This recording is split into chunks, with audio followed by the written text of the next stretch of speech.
Waqt żjara fuq il-lan tax-xogħol waqt ir-restawr li qed isir fuq il-Victoria Lines f'Ħalarawr, il-Ministru għall-Wirt Nazzjonali l-Arti u l-Gvern Lokali Owen Bonnici faħħar u rat ħajl il-ħaddiema fih dan id-Direttorat tar-Restawr għax-xogħol li qed iwettqu. Il-Ministru Bonnici stqal li l-Gvern se jkompli jimpenja ruħu biex isaħħaħ il-patrimonju Malti. Dan il-proġett ta' restawr fuq il-Victoria Lines f'Ħalarawr li nbeda fl-2018 kien jinkludi r-restawr ta' żewġ meded distinti tal-Victoria Lines.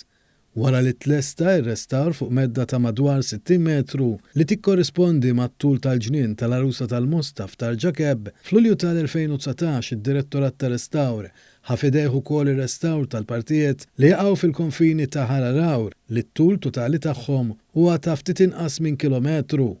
Ġie spjegat li s'issa diġà sar ir-restawr tal-fuq minn 800 metru.